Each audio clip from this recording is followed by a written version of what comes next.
Okay. So router 1, router 2 ఈ TCP, UDP protocol use చేసినప్పుడు TCP ఏంటంటే ఇది connection oriented protocol. Connection oriented protocol అంటే ఏంటంటే సో ఇక్కడ ఏం జరుగుతుంది అనేది మనకు తెలుస్తుంది.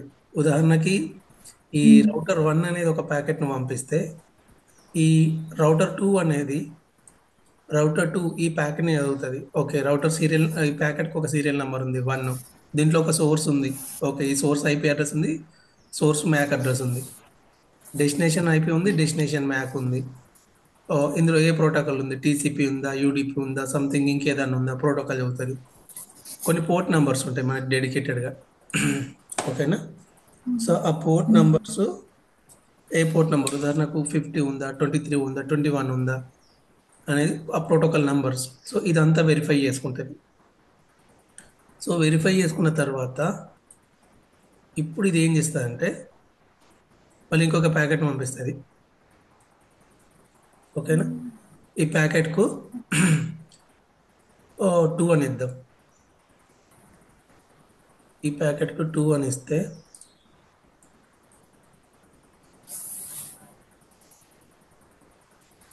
సో ఈ ప్యాకెట్ 2 అని ఇస్తే ఇప్పుడు ఈ ప్యాకెట్ ఇటు వెళ్తుంది. సో ఈ వెళ్ళినప్పుడు ఏంటంటే దీంట్లో ఇది ఇప్పుడు రౌటర్ 2 చెప్తుంది, హాయ్ నాకు నీ ప్యాకెట్ 1 వచ్చింది అని చెప్పి లోపల పెడుతుంది. ఈ ప్యాకెట్ లోపల ఇన్ఫర్మేషన్ పెడుతుంది 1ని. సో నాకు ప్యాకెట్ 1 వచ్చింది, నాకు ఈ ప్యాకెట్ 1లో source information, destination information, protocol information, port information. So ఇదంతా నాకుంది, నేను నీకు పంపిస్తున్నా, కరెక్టేనా చూసుకో అంటే ఇప్పుడు ఇది మళ్ళీ వెరిఫై చేసుకుంటుంది. ఓకే, నేను రౌటర్ 2కి మెసేజ్ పంపించిన, మళ్ళీ రౌటర్ 2 పంపించేటప్పుడు ఏం చేస్తుంది, దీని సేమ్ ఇదే మళ్ళీ source information, destination information, protocol information, port information. So ఇంకా పాసిబుల్ ఇన్ఫర్మేషన్ దీనిలో ఇన్సర్ట్ చేసి ఇది పంపిస్తుంది. సో ఈ ఇన్సర్ట్ చేసి పంపించిన తర్వాత అప్పుడు మళ్ళీ రౌటర్ 1 చూసుకుంటుంది. రౌటర్ 1కి మరి ఎలా తెలుస్తుంది ఈ ప్యాకెట్ నాదా కాదా? ఎలా అంటే ఇది ఫస్ట్ ఒక ప్యాకెట్ నెంబర్ పంపించినప్పుడు నంబర్ 1 వేసిందా ప్యాకెట్కి. సో ఈ రౌటర్ 2 ఏం చేస్తుందంటే ఈ నంబర్ 1ని ఇలానే ఉంచి మళ్ళీ ఇది పంపించే ప్యాకెట్లో మళ్ళీ నంబర్ 2 పెట్టుద్ది. అర్థమవుతుందా? ఆ, అవుతుంది. సో ఈ రౌటర్ 2కి ఈ ప్యాకెట్ వచ్చిన తర్వాత సో ఇది ఓపెన్ చేస్తే ఇప్పుడు మనకి ఇంటికి లెటర్ వచ్చిన తర్వాత మనం ఓపెన్ చేసి చూస్తాం కదా. సో మనకి ఫ్రమ్ చూస్తాం, 2 చూస్తాం. సరే 2 అంటే మన అడ్రస్సే వచ్చింది, ఫ్రమ్ ఎక్కడ నుండి వచ్చింది. సో ఇది చూస్తాం. Same similar way router 1 protocol ఈ ప్యాకెట్ని ఓపెన్ చేసి ఓకే ఈ ప్యాకెట్లో ప్యాకెట్ సీరియల్ నెంబర్ ఉంది, నేను పంపించినప్పుడు 1 ఉంది. సో నాకు రిసీవ్ వచ్చినప్పుడు 1 ఉంది, 2 ఉంది. 1 ఏమో నేను పంపించిన, 2 ఏమో నేను ఏ డెస్టినేషన్ నుండి కావాలనుకున్నానో ఆ డెస్టినేషన్ నుండి నాకు వచ్చింది. సో దీనికి ఇప్పుడు ఇది పంపించిన ప్యాకెట్ ఇది యూస్కుంది కదా, అంటే ఇది కన్ఫర్మేషన్ వచ్చింది. ఓకే, అంటే ఇది నేను పంపించిన కమ్యూనికేషన్కే నాకు ఇలా వెళ్ళి ఇలా రెస్పాన్స్ వచ్చింది అనేది చూసుకుంటుంది. అంతేనా? సో ఇప్పుడు ఇది ఓకే. సో మాకు ఇక్కడ దీనికి ఏం తెలిసిపోయింది, ఈ మధ్యలో ఈ నెట్వర్క్ అనేది ప్రాపర్గా ఉంది, ప్లస్ నాకు ఈ రౌటర్ 2 అనేది కూడా నాకు రెస్పాన్స్ ఇస్తుంది. సో ఇప్పుడు ఇది ఒరిజినల్ డేటా సెండ్ చేస్తుంది. హాయ్, నాకు ఈ ఇన్ఫర్మేషన్ కావాలి, నాకు ఉదాహరణకు నాకు గూగుల్ కావాలి, లేదంటే నాకు ఫేస్బుక్ కావాలి, లేదంటే నాకు ఇంకో కంపెనీ ఏదైనా హెచ్ఆర్ పోర్టల్ కావాలి. ఓకేనా, లేదంటే ఎంప్లాయీ డేటా కావాలి. సో అప్పుడు మళ్ళీ ఇది ఈ క్వశ్చన్ అడుగుతుంది, అప్పుడు ఈ క్వశ్చన్కి ఇది రెస్పాన్స్ పంపిస్తుంది. సో ఫస్ట్ ఇనిషియల్గా ఏంటంటే ఇది కన్ఫర్మ్ చేసుకుంటుంది, నేను రైట్ ప్లేస్కి వెళ్తున్నానా లేదా, నాకు రైట్ ప్లేస్ నుండి రెస్పాన్స్ వస్తుందా లేదా. వన్స్ ఒకసారి ఇది నాకు రైట్ ప్లేస్ రెస్పాన్స్ వస్తుందని డిసైడ్ అయిన తర్వాత అప్పుడు ఓకే నాకు నా రైట్ ప్లేస్ దొరికింది, నేను ఇప్పుడు ఇన్ఫర్మేషన్ క్వశ్చన్ అడుగుతాను, నేను ఇది క్వశ్చన్ అడుగుతుంది, మళ్ళీ ఆన్సర్ తీసుకుంటుంది. ఓకేనా,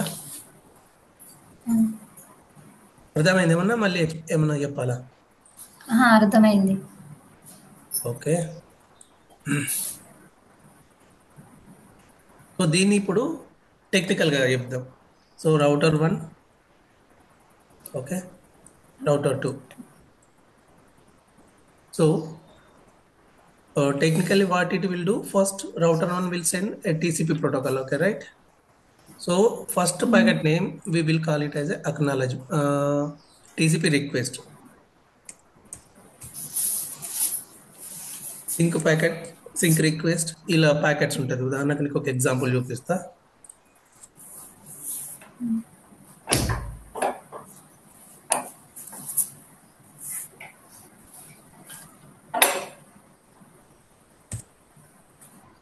సో ఇప్పుడు నేను పంపించింది టెక్నికల్ టర్మ్లో చెప్తా, ఓకేనా? ఓకే. రైట్. సో ఇప్పుడు ఈ స్క్రీన్ అనిపిస్తుంది అది మెసేజ్. ఇది టీసీపీ క్లయింట్. ఇక్కడ ఏమైనా కనిపిస్తుంది ఇన్ఫర్మేషన్? కనిపిస్తుంది. ఓకే, నేను ఒకసారి మళ్ళీ స్క్రీన్ స్టాప్ చేసి చూస్తాను. ఈ వైట్ బోర్డు కనిపిస్తుందా డయాగ్రాము? కనిపిస్తుంది. ఓకే, లేదంటే అది కాపీ చేసి ఇక్కడ పేస్ట్ చేస్తాను.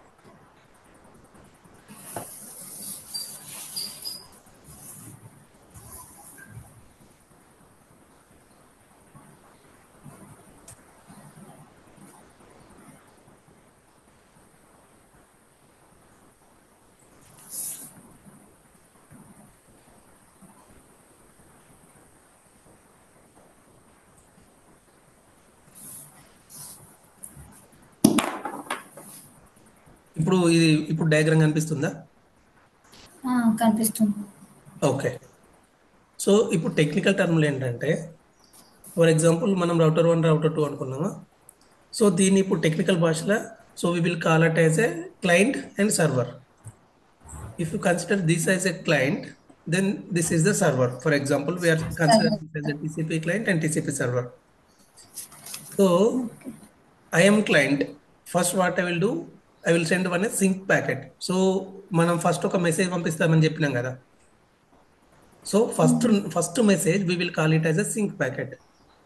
So now TCP client is sending a sync packet to the TCP server, right? Now TCP server మనం ఇక్కడ ఏమనుకున్నాం, ఒక్కసారి ప్యాకెట్ పంపించిన తర్వాత ఇది ఈ రౌటర్ 2 అనేది చూసుకొని మళ్ళీ మనకు రివర్స్ రెస్పాన్స్ ఇస్తుంది అని చెప్పినాం కదా. So now TCP client is sending first packet name is sync packet. Okay, it is coming here. Now TCP server, it will send second packet to the client. So now what it is sending, first packet name is sync. Again when it is sending a sync second packet, in second packet it will include this sync packet as well as it will give the acknowledgement. So that is ACK, acknowledgement. I received your sync packet. I am sending your sync packet along with my new packet acknowledgement. Acknowledgement అంటే confirmation ని పంపిస్తున్నా అన్నమాట. ఓకేనా? So now TCP client will receive this sync packet and acknowledgement packet and it will analyze this. Okay, this is the first sync packet I sent. And now I received the sync packet as well as the acknowledgement, right? It will analyze this packet. And then a third step, మనం ఇక్కడ third స్టెప్లో ఇది acknowledgement ఇస్తుంది కదా. So in the third step it will send the acknowledgement. Yes, I received my information, that is a sync information as well as your information, that is the acknowledgement information, right? Now I am, so in the second step it given the sync packet plus acknowledgement. Now how TCP server will know I am getting the response from the exact source only or client only or first device, whatever it is name. So because now this client also will send the acknowledgement. Hi, I received your acknowledgement packet and my sync packet. Now I am also acknowledging that I am getting the proper response from you. Then I will drop this packet to you and it is sending an acknowledgement to this, right? So first మనం client అనే TCP client sync packet పంపించింది. TCP server అనేది sync plus acknowledgement ప్యాకెట్ను పంపించింది. TCP client అనేది మళ్ళీ ఇది కూడా acknowledgement. ఇప్పుడు ఇంత ఫస్ట్ సెకండ్ స్టెప్లో సర్వర్ అక్నాలజ్మెంట్ ఇచ్చింది, థర్డ్ స్టెప్లో క్లయింట్ కూడా అక్నాలజ్మెంట్ ఇస్తుంది. అర్థమైంది ఇప్పుడు? ఎందుకంటే నువ్వు ఇంత పెద్ద నెట్వర్క్ ఉన్నప్పుడు, ఒక ప్రపంచంతో కమ్యూనికేట్ అయినప్పుడు, నువ్వు ఎక్కడ పడితే అక్కడ నేను కమ్యూనికేట్ అయితే నాకు రెస్పాన్స్ రావాలి అంటే డేటా సెక్యూరిటీ ఉండదు కదా. ఉదాహరణకి నేను అమెరికా సర్వర్కి నేను పింగ్ చేసినప్పుడు నాకు అమెరికా సర్వర్ నుంచి రెస్పాన్స్ వస్తే నాకు అమెరికా బ్యాంక్ సర్వర్లు ఉన్న బ్యాంకులు ఎంతమంది యూజర్స్ ఉన్నారు, ఎన్ని అకౌంట్లలో డబ్బులు ఉన్నాయి అనేది నాకు తెలిసిపోద్ది కదా. తెలిసిపోద్ది. సో అదేం నాకు ఇప్పుడు పర్టికులర్ మనం ఒక కండిషన్ పెడతాము. నాకు ఉదాహరణకి ఈ వైష్ణవి అయిన పర్సన్ నుండి మాత్రం మెసేజ్ వచ్చినప్పుడే నేను రెస్పాండ్ కావాలి. సో ఫస్ట్ నేను వైష్ణవికి ఒక మెసేజ్ పంపిస్తా. మళ్ళీ వైష్ణవ్ నుండి నాకు కన్ఫర్మేషన్ రావాలి. కన్ఫర్మేషన్ వచ్చినాక అప్పుడు నేను మళ్ళీ నాకు కూడా నేను ప్రాపర్ వైష్ణవ్ నుండి నాకు మెసేజ్ వచ్చిందని చెప్పి మళ్ళీ నేను కన్ఫర్మేషన్ పంపిస్తున్నా. సో నేను వైష్ణవికి పంపించి వైష్ణవి నాకు పంపించిన తర్వాత మళ్ళీ వైష్ణవి మెసేజ్ కూడా నేను చూసుకున్న తర్వాత మళ్ళీ వైష్ణవికి నేను కన్ఫర్మేషన్ ఇచ్చిన తర్వాతనే నెక్స్ట్ అనేది ఒరిజినల్ డేటా కన్ఫర్మ్ అవుతుంది. ఇప్పటివరకు ఇదంతా ఓన్లీ సింపుల్ ఇన్ఫర్మేషన్, దీంతో మనం చేసేది ఏం లేదు. ఈవెన్ ఎవరైనా హ్యాక్ చేసినా కూడా దీంతో ఏం కాదు. ఓకే. ఈ కన్ఫర్మేషన్ సెండ్ చేసుకున్న తర్వాత మాత్రమే ఈ డేటా అనేది పాస్ అవుతుంది. అంతేగాని అంత ఈజీగా ఇప్పుడు ఉదాహరణకు ఓకే ఇక్కడ యూజర్ వస్తున్నాడు, యూజర్ బ్యాంక్ ఇన్ఫర్మేషన్ ఇది, ఇందులో ఇంత డేటా ఉంది అనేది డైరెక్ట్ పంపించదు. అది వాళ్ళ ప్రాపర్ సోర్స్ ఉన్నది. ఎస్బీఐ బ్రాంచ్ ఉంది ఇక్కడ కరీంనగర్లో, ఇక్కడ ఎస్బీఐ సర్వర్ ఉంది హైదరాబాద్లో. ఇది నా ఎస్బీఐ బ్రాంచ్ అయినా కాదా ఫస్ట్ వెరిఫై చేసుకుంటుంది. వెరిఫై చేసుకున్నాక ఓకే నాకు ప్రాపర్ హైదరాబాద్ నుండి నా కరీంనగర్ బ్రాంచ్ నుండి మెసేజ్ వచ్చింది, ప్లస్ నేను కూడా హైదరాబాద్ నుండి రెస్పాండ్ అవుతున్నా అని ఈ ఫస్ట్ది కరీంనగర్ అడ్రస్ పోయింది. తర్వాత కరీంనగర్ అడ్రస్ ప్లస్ ఇక్కడ ఇది హైదరాబాద్ ఇంక్లూడ్ చేస్తుంది. ఇప్పుడు మళ్ళీ ఈ కరీంనగర్ది కన్ఫర్మేషన్ ఇస్తుంది, ఓకే మనం ప్రాపర్ వేలు ఉన్నాము, మనం డేటా సెండ్ చేసుకోవచ్చు. సో ఈ ప్రాసెస్ని టీసీపీ 3-వే హ్యాండ్ షేక్ ప్రోటోకాల్ అంటారు. ఇది ఒకటి నువ్వు రాసుకో, ఓకేనా? రాసుకొని దీని గురించి కూడా చదవాల్సి ఉంటుంది. దీన్ని టెక్నికల్గా ఏమంటారంటే టీసీపీ 3-వే హ్యాండ్ షేక్ ప్రోటోకాల్. సో ఇప్పుడు ఎవరైనా ఇంటర్వ్యూలో అడిగారు అనుకో, వాట్ ఈస్ టీసీపీ 3-వే handshake protocol? In TCP 3-way handshake protocol, if there is a client and server communication, initially client will send a request packet to the server. The request packet name is sync. SYN. SYN is nothing but sync packet. Means I am trying to sync with you. I am trying to establish the communication. So now I will send the sync packet. Now TCP server will receive the sync packet. Then it will read the packet. Okay, I received from this TCP client, and it is expecting the information. Yes, I have this client information, or I am authorized to respond to this TCP client. Okay. Now TCP server will authorize this. I received sync packet from you. I am sending the acknowledgement. Then TCP client will give the acknowledgement to the TCP server, right? This total process is called a TCP 3-way handshake protocol. అర్థమైందా దీనిలో ఏమన్నా? అర్థమైంది. Right. అర్థం కాకపోతే నేను ఎందుకు అడుగుతున్నా అంటే అర్థం కాకపోతే మళ్ళీ ఎక్స్ప్లెయిన్ చేస్తాను అందుకని. అర్థమైంది. Right, okay. ఇది యూఆర్ఎల్ నీకు పంపిస్తా, నీకు కూడా అర్థమైపోద్ది. నీకు ఇందులో ఏమన్నా అర్థం కాకపోతే నీకు డైరెక్ట్ వాట్సాప్ పంపించాలా? ఇది ఇక్కడ నుండి కాపీ చేసుకోగలుగుతున్నావా జూమ్ నుండి? నీకు కాపీ అవుతుంది. ఇప్పుడు ఇక్కడ పంపించాలా మరి? పంపించండి.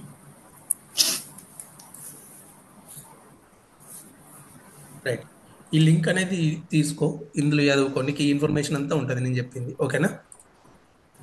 ఓకే. సో ఇది TCP 3-way handshake protocol.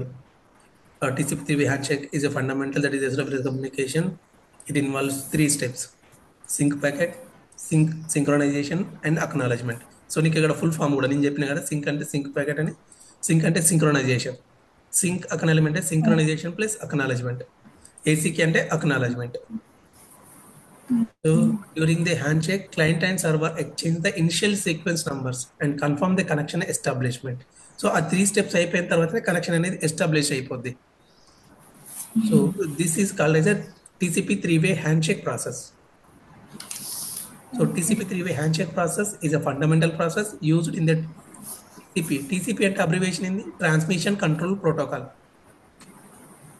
Okay, transmission control protocol. నీకు ఆల్రెడీ లింక్ ఇచ్చిన, కాపీ చేసుకున్నావు ఒక నోట్ ప్యాడ్లోది. సో నేను అదే ఎక్స్ప్లెయిన్ చేస్తున్నా ఇప్పుడు నీకు. Transmission control protocol and it is a reliable connection. Reliable connection అంటే సో దీనిలో మనకు తెలిసిపోద్ది. మనం ఈ ప్రాసెస్ అంతా నేను నీకు ఇన్ఫర్మేషన్ పంపించేది, నువ్వు నాకు ఇన్ఫర్మేషన్ పంపించేది అంతా ట్రాన్స్పరెంట్ అన్నమాట. రేపు ఎక్కడైనా బ్రేక్ అయినా కూడా కనెక్షన్ అనేది ఎక్కడైనా డౌన్ అయితే కూడా మనకు తెలిసిపోద్ది. నేను సర్వర్కి పంపించినప్పుడు బ్రేక్ అయిందా, లేదంటే సర్వర్ నుండి క్లయింట్కి ఇన్ఫర్మేషన్ వచ్చినప్పుడు బ్రేక్ అయిందా అనేది ఈ ఈ మూడు ప్రాసెస్లు ఎక్కడైనా ఇప్పుడు ఉదాహరణకి నాకు ఈ అక్నాలెడ్జ్మెంట్ రాలేదనుకో, సో నాకు ఈ ప్యాకెట్లో నేను అనలైజ్ చేయగలుగుతా. ఓకేనా? అంటే ట్రాన్స్పరెంట్ అన్నమాట. ఇక్కడ ఏం జరిగింది తెలిసిపోద్ది మనకి. సో అందుకని దీన్ని రిలియబుల్ కనెక్షన్ అంటారు. It is a transparent protocol. So we can call it as a reliable connection in technical field. A client server before data transmission, this handshake ensures the both parties are synchronized and ready for communication. So నీకు ఇంకా simple example ఇవ్వాలంటే, మనం ఒక జాబ్కి వెళ్తాము, మనతో పాటు ఇంకొంతమంది ఇంటర్వ్యూకి వస్తారు. సో సమ్ పర్సన్ మనతో మాట్లాడాలనుకుంటున్నారు. ఇప్పుడు నువ్వు ఇంటర్వ్యూకి అయిన తర్వాత ఒక ఏబీసీ పర్సన్ అనే నీకు ఒక పర్సన్ కనెక్ట్ అయినప్పుడు ఆ పర్సన్ నీకు డైరెక్ట్ చెప్తారా, హే నేను నేను ఇది చదువుకున్నా, నేను దీనికి ఇంటర్వ్యూకి అని చెప్తాడా? చెప్పడు. ఫస్ట్ ఏం చెప్తారు? ఫస్ట్ హాయ్ హలో హాయ్ నా పేరు మహేందర్. అప్పుడు నువ్వేం చెప్తావు? హాయ్ నా పేరు వైష్ణవి. ఓకే. వైష్ణవ్ థర్డ్ స్టెప్లో ఓకే నేను కూడా ఇంటర్వ్యూకి వచ్చిన, నువ్వు కూడా ఇంటర్వ్యూకి వచ్చినావు. సో ఈ బేసిక్ నేము పర్పస్ తెలిసిన తర్వాత అప్పుడు మనం కమ్యూనికేషన్ స్టార్ట్ చేస్తాం. అంతేనా? అంతే. అంతేగాని డైరెక్ట్ వెళ్ళి కమ్యూనికేషన్ స్టార్ట్ చేయం కదా. సో సిమిలర్ ఇది కూడా అంతే. సో ఈ ఈ ఫస్ట్ ఇది కన్ఫర్మేషన్ తీసుకుంటుంది. నాకు నువ్వెవరో తెలియాలి, నీకు నేనెవరో తెలియాలి. నాకు నీ ఇన్ఫర్మేషన్ కనిపిస్తుందా, నీకు నా ఇన్ఫర్మేషన్ కనిపిస్తుందా. After that only I will send the information, or else I will not send single piece of information. Right?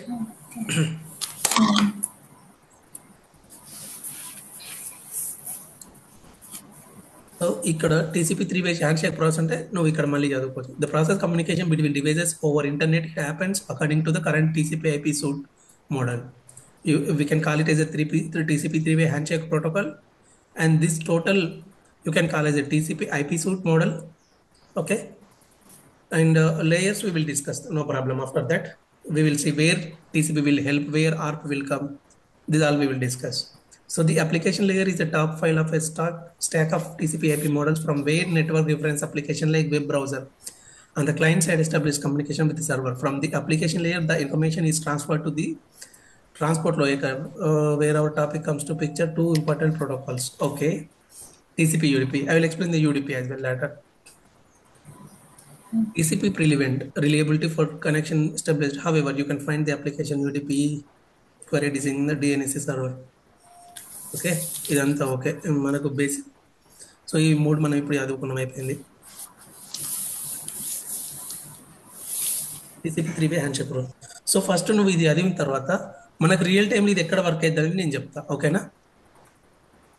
Right, ఇది ఒకటి అయిపోయింది. నెక్స్ట్ మళ్ళీ ఇప్పుడు మన డాష్ బోర్డ్కి వెళ్దాం, వైట్ బోర్డ్కి. యూడిపి ఇక్కడ మళ్ళీ యూడిపి ప్రోటోకాల్.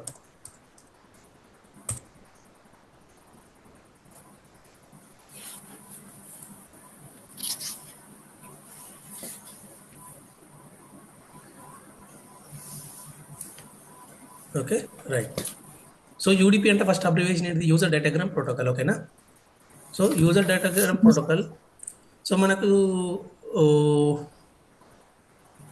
ఓకే ఒక్క నిమిషం నాకు.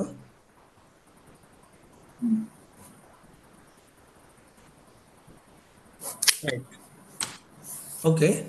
సో యూడిపి అంటే యూజర్ డేటాగ్రామ్ ప్రోటోకాల్. నేను ఇంతకుముందు ఒకసారి చెప్పిన, మనకు బేసిక్ నెట్వర్క్ చెప్పినప్పుడు నెట్వర్క్లో మనకు మల్టిపుల్ ప్రోటోకాల్స్ ఉంటాయి. సో ఈ ప్రోటోకాల్స్ ద్వారా ప్రాసెస్ అనేది జరుగుతుంది అని చెప్పిన కదా. సో ఇప్పుడు సో మనం ఇదే ఒక్కొక్క ప్రోటోకాల్ ఫస్ట్, ఇప్పుడు నాకు ఏ బస్ ఎక్కడికి పోతుంది అని తెలిస్తేనే కదా నేను ఏ బస్ ఎక్కాలని డిసైడ్ అవుతా. For example now I'm in Karimnagar bus stand or I'm in Hyderabad bus stand.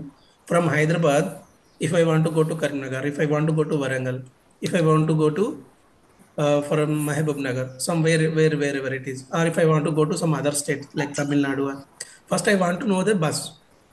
If I know the bus, then I can go, I can catch that bus, right? So now if we know the protocol, we know how the communication is working. So that's why we're learning these all protocols. So ఇప్పుడు మనకి ఏ protocol function ఏంది అని తెలిసినప్పుడు, నువ్వు మళ్ళీ real టైంకి వెళ్ళినప్పుడు నీకు ఎక్కడ ఏ ప్రోటోకాల్ వర్క్ చేస్తుంది అని తెలుస్తుంది. అప్పుడు నీకు దాన్ని ఎట్లా వర్క్ చేయాలనేది కూడా తెలుస్తుంది, అంతేనా? సో ఈ UDP is a user datagram protocol. This is also belongs to transport layer protocol. UDP, it is a part of internet protocol suite. It is UDP IP suite, unlike TCP. So ఇక్కడ మనం ఇంతకుముందు ఒక term వాడినాం, reliable connection. But UDP is a unreliable and connectionless protocol. But TCP is a reliable and connection oriented. Reliable and connection oriented అంటే, so నీకు ప్రతి దాంట్లో ఈ 3 స్టెప్స్ జరిగినప్పుడు నీకు ప్రతిదీ ఇక్కడ తెలిసిపోద్ది, ఎక్కడ ఏ కనెక్షన్లో ఏం జరుగుతుంది అనేది. కానీ యూడిపిలో ఏంటంటే నీకు ఆ రిలియబిలిటీ ఉండదు. It is a connection less protocol. నీకు ఎక్కడ ప్యాకెట్ లాస్ అయితే నువ్వు మళ్ళీ ప్యాకెట్ పంపించాల్సిందే, అంతేగాని నీకు ప్యాకెట్ పంపించిన నాకు కన్ఫర్మేషన్ వచ్చింది అనేది అవసరం లేదు. ఓకేనా? So there is no need to establish connection before data transfer. So it will directly transfer the data, right? And I will tell the advantages, disadvantages as well. So the UDP helps to establish a low latency and loss tolerating connection over the network. So the UDP helps to ఒక్క నిమిషము.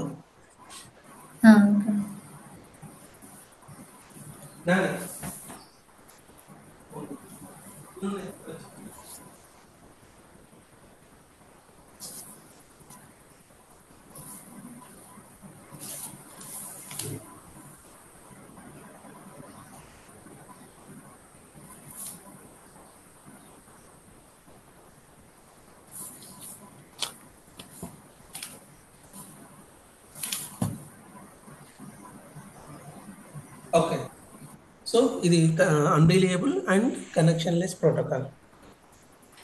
So this no need to establish this all communication. I need to send acknowledge packet and I need to receive, sorry, I need to send the sync packet, then I need to receive the sync packet plus acknowledgement, then I need to send the confirmation like acknowledgement. So this whole process is not required in the UDP, right? Simple. Here only request and response, that's it. For example, this is some client and this is a server, and if server will send the request, client should provide the response. Server question adutadi, client response ante.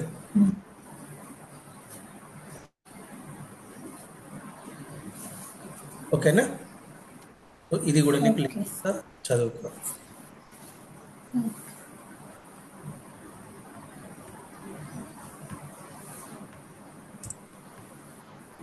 లేదు అంటే ఇక్కడ కూడా పెడతా నీకు URLs మన గ్రూప్లో. నేను ఈ వాట్సాప్లో ఏం పింగ్ చేసినా అన్నీ నువ్వు ఓకే నా వాయిస్ చూస్తున్నా, వినిపిస్తుంది అంటే ఇవన్నీ చదవక, అవన్నీ నీకు ఇప్పుడు నీ లెవెల్ అర్థం కావు ఇవన్నీ. ఓకేనా? నేను జస్ట్ ఏంటంటే ఒక దగ్గర డేటా ఉండని, అప్పుడు అది హెల్ప్ అవుతుంది అన్నట్టు పెడుతున్నా ఎప్పుడో ఒక రోజు. నేను ఇప్పుడు ఏం చేస్తా అంటే నీకు ఇది నీ పేరు ఇట్లా పెట్టినప్పుడే నువ్వు అవి పట్టుకో.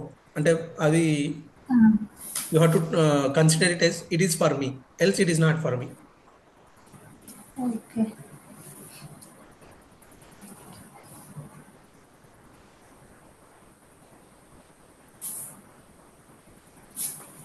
For TCP you should read this, okay? For UDP you should read this. నా బ్రౌజర్ కనిపిస్తుంది కదా నేను షేర్ చేసినప్పుడు నీకు? లేదు, కనిపిస్తలేదు.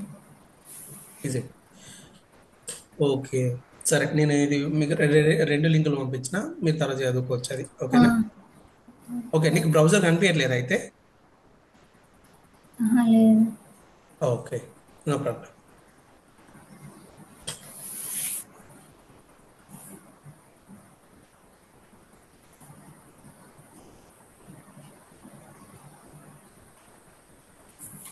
ఇప్పటి నుండి కనిపిస్తుంది నీకు. ఓకే,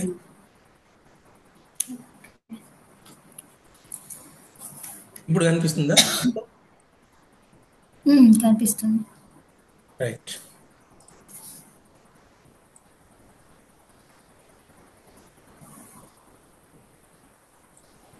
ఇప్పుడు డాష్ బోర్డ్ వస్తలేదా?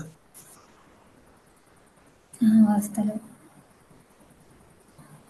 Open stop screen share. Okay, no problem. So ఇప్పుడు డాష్ బోర్డ్ అవసరం లేదులే. ఓకే, సో ఇప్పుడు ఇది ఈ రెండు లింకులు పంపించేసిన. So TCP UDP. సో యూడిపిలో source port, destination port and length checksum. ఓకేనా? సో ఇప్పుడు మనం టీసీపీ యూడిపి ఏం చదువుకున్నామంటే, TCP transmission control protocol, UDP user datagram protocol.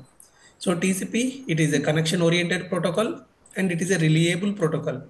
But UDP, it is only like unreliable protocol and connectionless protocol. It is connection oriented, it is connectionless. Okay, connection less. it is a reliable protocol, it is a non-reliable protocol. Reliable is nothing but you have the guarantee